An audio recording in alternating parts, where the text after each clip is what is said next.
The thing about being invisible is that people forget to guard their tongues around you. They forget you're even there, listening, watching, remembering. For 10 years, I've been a ghost in my own home, watching my family show their true colours while I changed bedpans and counted medications. My name is Mallory, and I haven't had a full night's sleep since 2013. That's when Dad had his first stroke, and I put my medical residency on hold to care for him. Just until we figure something out, Mum said, but something never materialised, and neither did help from my brother Eric or his wife Reagan. Tonight's family dinner is like all the others. I'm in the kitchen, plating Dad's pureed meal while Eric holds court in the dining room, regaling everyone with stories about his latest business venture. Mal! Mum's voice carries that familiar sharp edge. Bring your father's dinner, and we need more wine. I wheel Dad to the table, positioning his chair carefully. His right side droops slightly, but his eyes are clear tonight. Good days are rare now. Look who finally decided to grace us with her presence, Reagan says, her Instagram perfect smile not reaching her eyes. She's filming again, probably for her Family First social media series. How's the nursing going, sis? Eric asks, not looking up from his phone. Still changing diapers and living the dream? I focus on cutting Dad's food into smaller bites. Someone has to do it. We offered to hire help, Mum interjects, but Dad makes a sound of disagreement. She ignores it like always. You didn't have to throw away your career. I didn't throw anything away, I say quietly, helping Dad take a sip of water. I made a choice. A choice to become the help, Reagan mutters, but her camera's already turned off. Dad's hand finds mine under the table. His grip is weak but intentional. We have our own language now, built over countless nights of just us two, when everyone else was too busy to visit. Speaking of help, Eric announces, Reagan and I are thinking of buying that vacation house in the Hamptons. The market's perfect right now. Mum clasps her hands together. Oh, that's wonderful. Your father would be so proud of your success. I feel Dad's fingers tighten on mine. His voice, though slurred, is clear enough. Mallory. Everyone stops talking. Dad hasn't spoken all evening. Yes, Dad? Need office tonight. Eric leans forward. What's wrong, Dad? I can help. But Dad shakes his head. Mallory only. I catch the flash of anger in Mum's eyes, the way Eric's jaw tightens. Reagan's already typing on her phone, probably messaging her brother Lane about this latest family drama. Later that night, after everyone's gone and Mum's retired to her room, Dad motions for me to wheel him to his office. His movements are slower than usual, but his eyes are focused. Desk, he whispers. Bottom drawer. I open it and find a thick manila envelope. Take it, he says. Keep safe. I did right this time. Dad, what? Should have done years ago. My fault. His breathing becomes laboured. You, best of them, always were. Don't talk like that, I say, tucking the envelope into my sweater. You need rest. He grabs my wrist with surprising strength. Promise, don't open until after. Promise me. I promise, Dad. His smile is tired but genuine. Good girl. Did it right. This time. I help him to bed, check his vitals, and set up his night medication. Everything seems normal, stable, but something in his eyes, in the weight of that envelope against my ribs, feels final. At 3:47 a.m. the monitor alarm wakes me. I'm by his side in seconds, but I already know. His last words barely a whisper. I did it right this time. I sit there holding his hand until it grows cold, the envelope heavy in my sweater pocket, wondering what exactly he did right this time and what he thought he'd done wrong before. The funeral home smells like artificial flowers and disappointment. I sit in the back row during the service, watching Eric deliver a touching eulogy about a father he visited twice a year. Mum dabs her eyes with an embroidered handkerchief while Reagan live-streams the intimate family moment to her followers. 3 days later, we gather in Dad's lawyer's office. Cole Franklin hasn't aged a day since I last saw him, though his eyes seem to linger on me with something like concern. Before we begin, Cole says, adjusting his glasses, I want to express my condolences to the family. Eric shifts impatiently in his leather chair. Thank you, but can we proceed? I have a conference call at 3. Cole opens a folder. Of course, I'll read the will as written. I tune out the legal jargon until I hear the key points. The house goes to Eric, the savings account goes to Eric, the pension trust goes to Eric. Mom gets her widow's portion, and I get nothing. There must be some mistake, I say, my voice steadier than I feel. Reagan snorts. What did you expect? A reward for doing your job? Job? I turn to face her. I gave up my medical career to... Oh, please, Eric interrupts. You were failing out anyway. Dad did you a favour, giving you somewhere to live while you played nurse. Mr. Franklin, I say, there has to be something else. Dad wouldn't... You're the unpaid nurse, not family. Eric slams his hand on the desk. Did you really think changing bedpans entitled you to an inheritance? Mum touches his arm. Eric, please, she's upset. I'm upset, I laugh, and it sounds foreign even to me. I spent 10 years caring for him while you all lived your lives. I was there every night, every emergency, every moment he needed someone. And we're grateful, Mum says, in that dismissive tone I know too well. But your brother has a family to support, a position to maintain. And I have nothing? My voice cracks. Not even the right to stay in my home? Reagan checks her perfectly manicured nails. About that, we'll need you out by next week. Our interior designer needs to start renovations. The room spins slightly. Next week. They want me out next week. 10 years of my life, erased in 7 days. I understand, I say, standing up. My hand finds the envelope in my jacket pocket, the one Dad gave me that last night. I've been carrying it everywhere, waiting for the right moment. Here, I say, placing it on Cole's desk. Dad wanted me to share this after the will reading. Eric snatches it up. What's this? Some sob story letter. Open it. He tears into the envelope, pulling out several documents. His face goes from smug to confused to pale. What is it? Mum asks. This can't be real, he whispers. Cole leans forward, suddenly very interested. May I? Eric hands over the papers with shaking hands. Cole reviews them, nodding slowly. These appear to be perfectly legal documents, Cole says. A deed transferring ownership of the house to Mallory, dated 5 years ago, and a private caregiver contract signed by both Desmond and Mallory, outlining compensation at market rate for professional in-home medical care. By my quick calculation, that's about $120,000 per year for 10 years of service. That's ridiculous, Reagan shrieks. She can't just... She can, Cole interrupts. And she did, or rather, your father did. Everything is notarized, witnessed and filed properly. Mom grabs the papers. This is a trick. She manipulated him when he was sick. The documents were signed during one of his clearest periods, Cole says. I remember the day well. He was quite specific about his wishes. I stand up, smoothing my black dress. I'll be at home, my home, when you're ready to discuss the caregiver fees. They'll need to be paid from the estate, of course. You can't do this to your brother, Mum pleads. I pause at the door, looking back at their shocked faces. I didn't do anything. Dad did. He just forgot to mention it in the performance you all attended today. As I walk out, I hear Reagan's shrill voice. Call my brother Lane. He's a lawyer. He'll fix this. But I know better. Dad did it right this time, and no one can fix what's already broken. 5 years earlier, I found Dad in his office at 3 a.m, staring at old family photos. It was 2 days after his minor stroke, and he wasn't supposed to be out of bed. Can't sleep? I asked, wrapping a blanket around his shoulders. Look at this, he said, holding up a picture. It showed Eric's college graduation.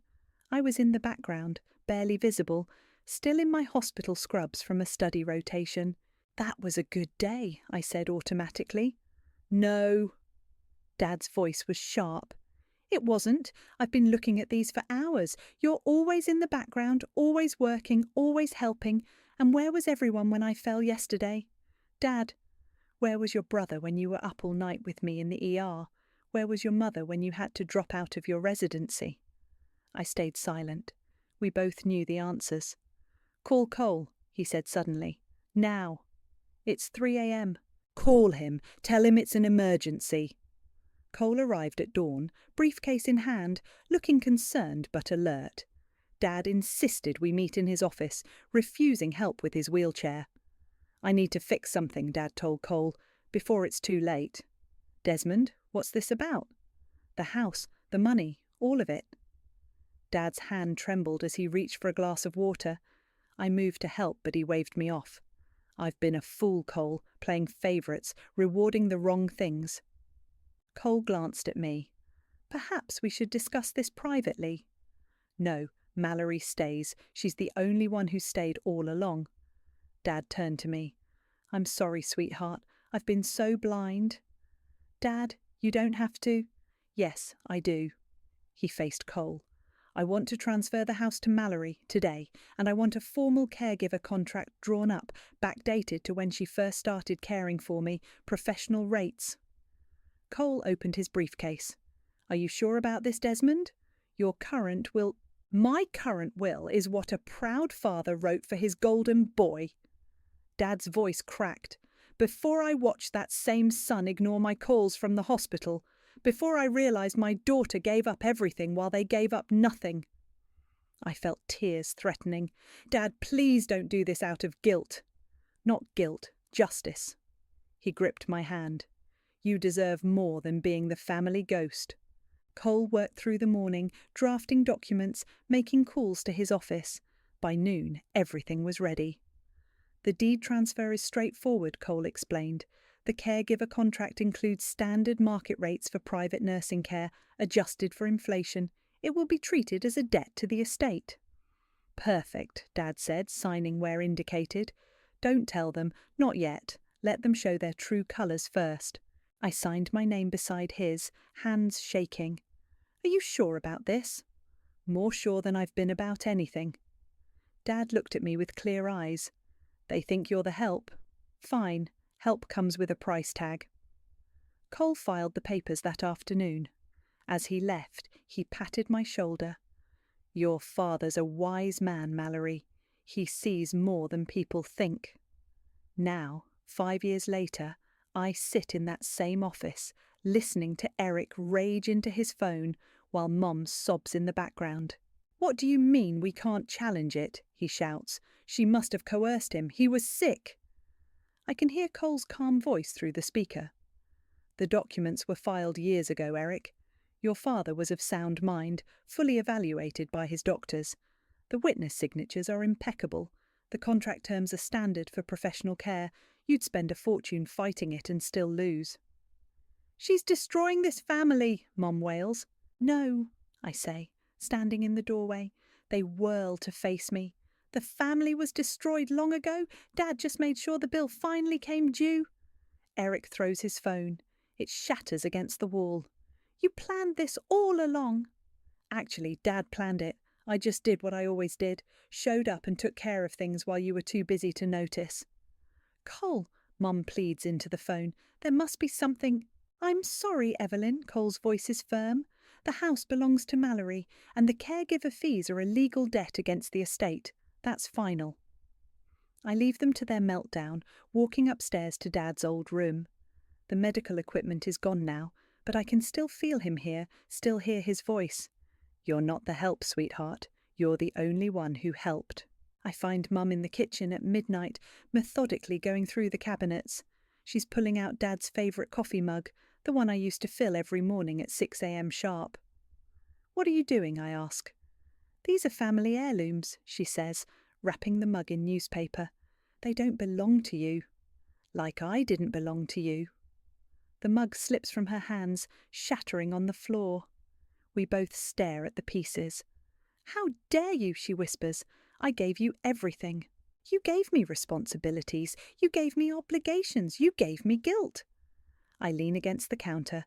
But you never gave me what you gave Eric, a chance to just be your child. That's not true.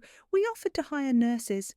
No, you mentioned nurses when you wanted to make yourselves feel better, but the moment Dad refused outside help, you were relieved. Because as long as I was here, you didn't have to be. She turns to face me, arms crossed. We had lives, Mallory, responsibilities. And I didn't. You chose to stay. Someone had to. My voice echoes in the empty kitchen. Someone had to be here when he couldn't breathe at night. Someone had to track his medications, monitor his vitals, handle his therapy. Someone had to be family. We are family. No, I say quietly, you're not. You're just people who share my last name. The back door opens and Eric storms in, waving his phone. Have you seen what Reagan posted? He shoves the phone in my face. There's a video of Reagan, perfectly lit, tears streaming down her expertly made-up face. My heart breaks for our family, her voice trembles on screen. To watch someone take advantage of a sick man, to manipulate him into signing away his legacy. We're devastated. Please pray for us in this difficult time. Family betrayal. Kachi, toxic sibling. Take it down, I say. It has 10,000 views already, Eric smirks. People are starting to see who you really are.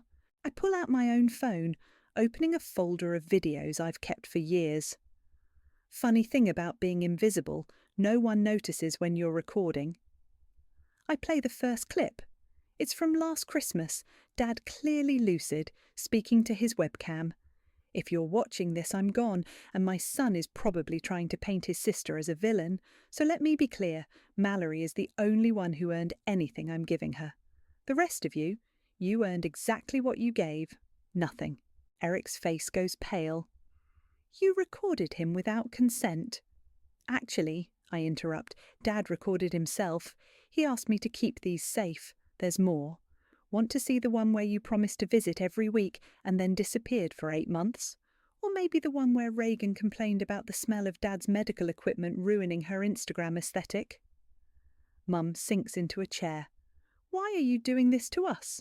I'm not doing anything to you. I'm just finally letting the truth breathe. Truth? Eric laughs bitterly. The truth is you're nothing but a bitter jealous. The truth, I cut in, is that you never raised a daughter, Mum. You groomed your son's backup plan, someone to handle the messy parts of life while the golden child chased his dreams. That's not, Mum starts. When I got into medical school, you told me to defer a year because Eric needed help with his startup. When Dad got sick, you didn't even ask me to stay. You just assumed I would. Every choice, every sacrifice, every dream I had was secondary to his convenience. Eric's phone buzzes. His face darkens as he reads. The nursing home just released security footage of Dad praising you. It's going viral in the comments of Reagan's post. Good, I say. Let people see the truth. I'll sue them for breach of privacy, he shouts. With what money? I ask quietly. The inheritance is gone, Eric. The house is mine, and the estate owes me more than what's left. You can't afford a lawsuit. Mum starts crying. Real tears this time, not the delicate ones she showed at the funeral. What do you want from us? I look at the broken pieces of Dad's coffee mug on the floor. Nothing, not anymore. I just want you to live with the consequences of your choices, like I've had to live with mine. Eric storms out, already dialing Reagan. Mum stays, staring at the broken mug. We really did this, didn't we? She whispers. We really broke everything. Yes, I say, heading upstairs. You really did. The process server finds Eric at his favourite brunch spot. I know because Reagan's live stream captures the whole thing. Her perfectly staged avocado toast interrupted by legal documents being placed between the mimosas. What is this? Eric's voice cracks on camera. You've been served, the man says professionally. Notice of lien against all assets related to the estate of Desmond. Reagan scrambles to end the stream, but it's too late. Her followers have already started commenting. Karma! This tea is scalding. Wait, didn't she say they inherited everything? My phone buzzes. It's Jordan, my old med school friend. Open your door. I brought wine. I find her on the porch with 2 bottles and takeout. "You look like hell," she says, hugging me. "Thanks, come see the renovation plans." We sit in the kitchen, my kitchen now, surrounded by paint swatches and contractor quotes. Dad's old medical equipment is gone, making the space feel bigger, emptier. "You're really doing this," Jordan says, pouring generous glasses, taking it all back. Not taking, claiming what's mine. I show her Cole's latest email. The lien freezes everything until the caregiver fees are paid. Eric can't touch a penny of the inheritance. Good. Jordan sips her wine. "But are you okay?" I pause, considering. "I'm documenting everything." I lead her to Dad's office, my office now. A camera sits on the desk, next to stacks of medical records, receipts and diary entries. "I'm recording my side of the story," I explain. "Not for social media, for me, for truth." Jordan picks up the camera. "May I?" I nod. She presses play and my voice fills the room. Day 2557 of being Dad's caregiver. Eric called today, first time in 6 months. He needed money for his new venture. Didn't ask how Dad was doing. Dad pretended to be asleep so he wouldn't have to talk. Jordan stops the playback. "You documented everything?" "Every day, every missed visit, every broken promise, every time they treated me like the help instead of family." I take the camera. Dad taught me that. "Keep records," he'd say. "Truth needs evidence." A sharp knock interrupts us. Through the window, I see a man in an expensive suit.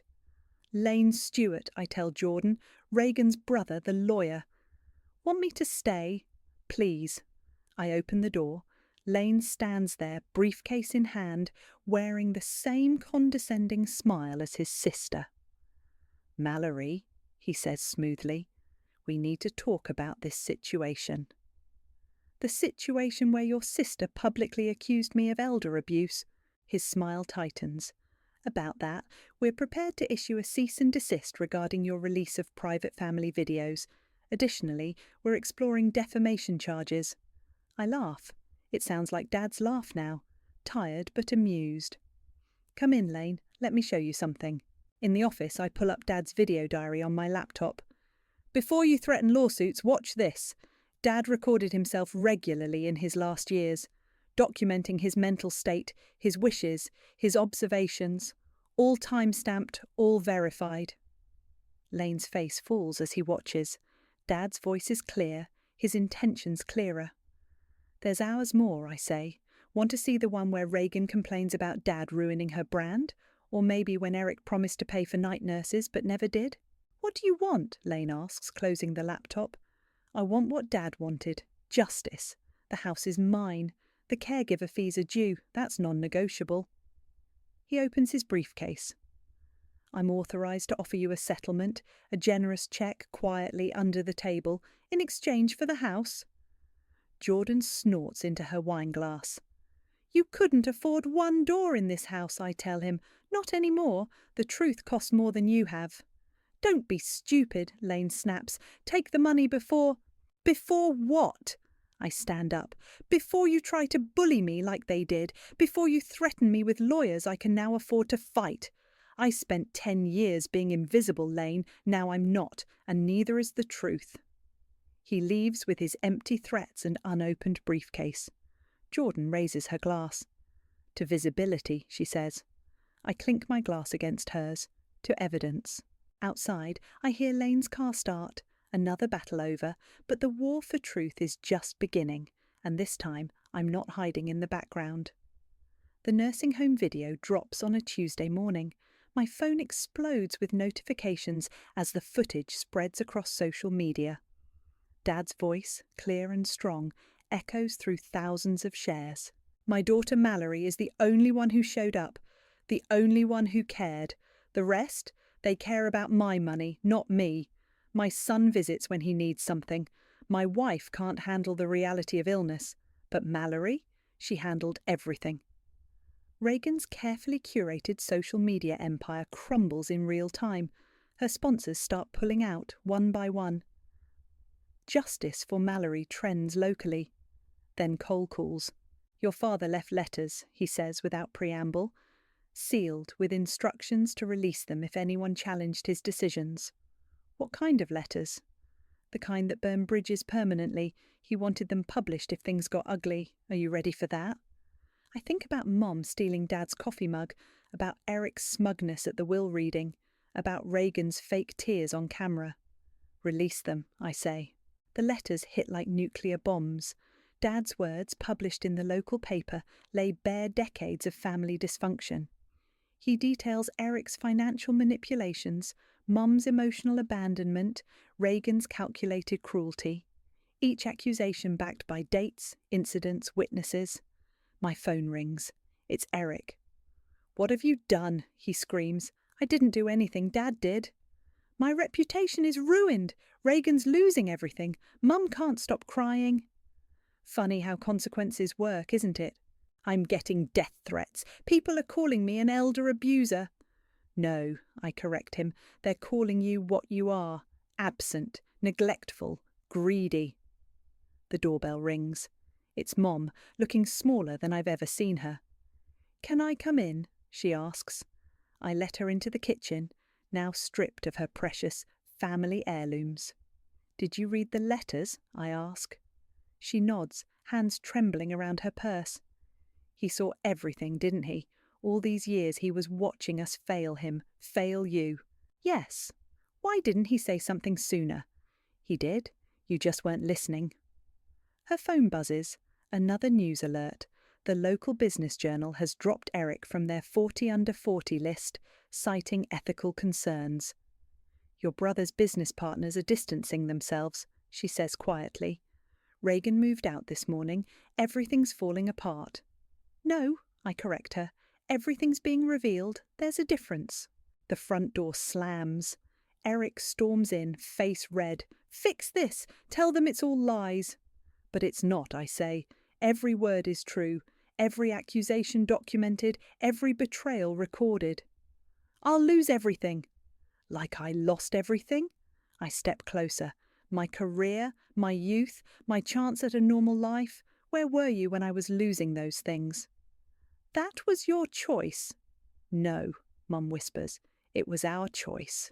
We chose to let her carry everything while we pretended everything was fine." Eric turns on her. "Whose side are you on?" "There are no sides anymore," I say. "Just truth and consequences." My phone pings. It's Jordan, sending a link to Reagan's latest post. A tearful apology video announcing her social media hiatus. "She's leaving me." Eric collapses into a chair. "She says I'm toxic for her brand. Karma's fascinating, isn't it?" I pour myself coffee in Dad's restored mug. I'd found all the pieces. "You spend years building a facade, and it only takes one moment of truth to shatter it." "What do you want from us?" Mum asks again, but this time without accusation. "I want you to understand what it feels like to lose everything while people watch, to have your truth questioned, your motives doubted, your sacrifices dismissed." I look at them both. "I want you to feel what I've felt every day for 10 years. Eric stands, defeated. "You've destroyed us." "No, Dad's truth destroyed your lies. I just stopped hiding it." They leave separately, Mum to her sister's house, Eric to whatever's left of his life. I sit in Dad's office, surrounded by renovation plans and vindication. My phone lights up with a text from Cole. "Your father would be proud." I look at Dad's photo on the desk. "I did it, Dad. I let the truth breathe, and they couldn't afford the cost." Outside, another news crew sets up, hungry for more of the story, but they'll have to wait. I've got a house to rebuild, and this time it'll be built on truth. The court ruling comes down on a Thursday morning. Cole delivers the news in person, his usually stoic face bearing a hint of satisfaction. The judge not only dismissed their challenge, he says, spreading documents across my new desk, but ordered immediate payment of all caregiver fees. The estate must be liquidated to cover the debt. How much? $1.2 million, market rate for 10 years of professional medical care, plus interest. He hands me a pen. "Sign here to accept the settlement." My hand doesn't shake as I sign. What about Eric's appeal? "Denied. It's over, Mallory. You won." Outside, a U-Haul truck pulls into the driveway.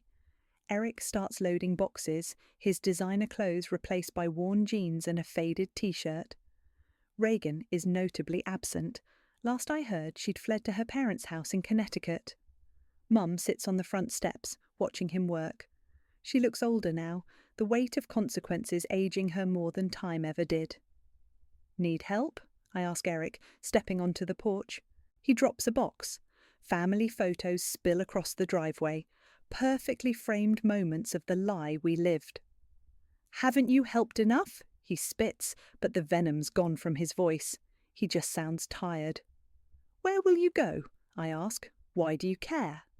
I don't, just curious what rock bottom looks like for the golden child. He laughs bitterly. "My business partners bought me out, for pennies, called me a liability. Reagan's divorcing me, my credit's shot, so yeah, this is what rock bottom looks like." "Funny," I say, picking up a fallen photo. It shows us at my medical school acceptance party. Him front and centre, me blurred in the background. This is what every day looked like for me. Mum approaches, wringing her hands. "I sold my jewellery, and the car. It still won't cover even half of what we owe you." "I know." "Where did we go so wrong?" she whispers. "You want the exact moment?"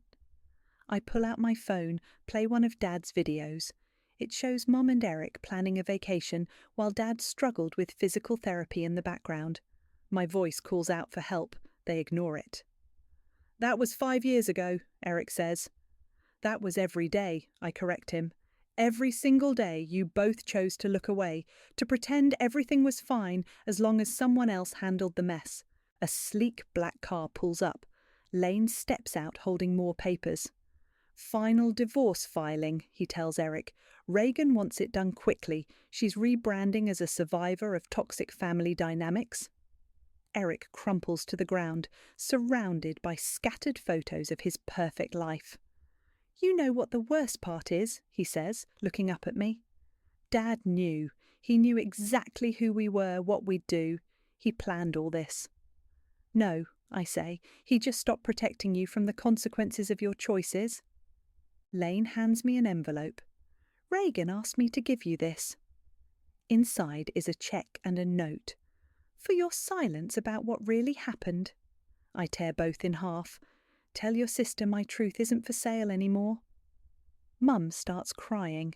Not her usual delicate tears, but ugly, racking sobs. "I lost both my children." "No," I say quietly. "You lost one. You just never knew which one mattered." The U-Haul is half full when Jordan arrives with paint samples for my renovation. She surveys the scene. Eric broken among scattered photos, Mum crying on the steps, Lane retreating to his car. "Need help cleaning up?" she asks. "No," I say. "Let them do it. They need to touch every memory they're losing." By sunset, the truck is loaded. Eric closes the back with a hollow clang. "I hope it was worth it," he says. "Destroying your family for money." "I didn't destroy anything," I reply. "I just stopped fixing what you broke." Mum hugs him, both crying now. They leave separately, him in the U-Haul, her in a taxi. I stand in the driveway until their tail lights disappear. Jordan touches my shoulder. "You okay?" I look at the house, my house, earned with 10 years of sacrifice and truth. "I won," I say. But winning feels a lot like losing. She picks up the last scattered photo, Dad and me from before everything broke. "No," she says, "winning feels like freedom. You just haven't learned to recognize it yet." I take the photo inside, leaving the rest where they fell. Let the rain wash away what's left of their perfect family portrait. The last box from Dad's room sits unopened on my desk. I've renovated every other space in the house, fresh paint, new furniture, clean lines replacing medical equipment and painful memories. But this box, marked simply "For Mal," has waited until I was ready. My therapist Sarah sits across from me, her presence both comforting and challenging. "Why today?" "Because I'm tired of carrying it," I say, cutting through the tape. Inside, I find Dad's journal, his favourite pen, and a USB drive labelled "Watch Me First." I plug it into my laptop, and Dad's face fills the screen. Healthy, smiling, from before the first stroke. "Hi, sweetheart," he says. "If you're watching this, everything happened like I feared it would.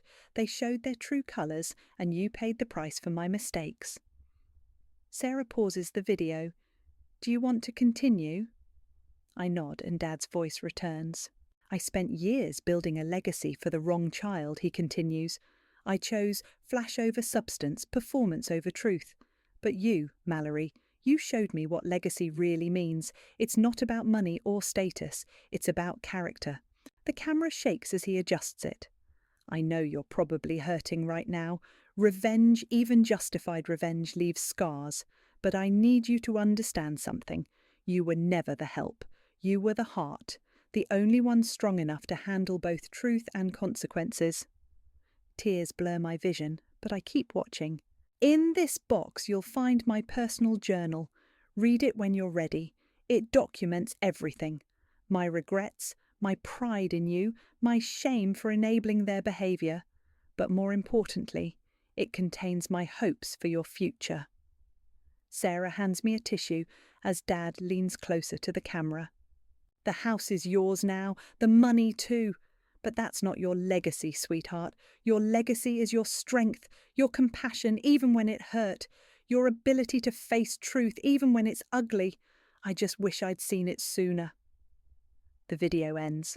Sarah waits while I compose myself. "How do you feel?" she asks. "Like I can finally breathe," I say, opening the journal. A letter falls out, along with a brochure for the local medical school. The letter is short. "Mallory, your dreams didn't die. They just waited. The tuition fund is yours. I set it aside years ago, separate from everything else. Go finish what you started. Be the doctor you were meant to be. Love, Dad." My phone buzzes. A text from Jordan. "Coffee, I have news." "Go," Sarah encourages. "We can process this next session." I meet Jordan at our usual cafe. She's practically bouncing with excitement. "Remember that medical outreach program I mentioned?" she says. "They need a coordinator for their elder care division, someone who understands both medical care and family dynamics." "Jordan, the salary's great, the hours are flexible, and you can finish your degree while working. Say yes." I think about Dad's letter, about dreams deferred but not dead. "Yes," I say. Her smile fades slightly. "There's one thing, Reagan's latest post. She's claiming she's starting a foundation for family caregivers, using your story, twisted, of course." I laugh, surprising us both. "Letter, she can't afford the truth, remember?" "Speaking of truth," Jordan hesitates, "your mum called me.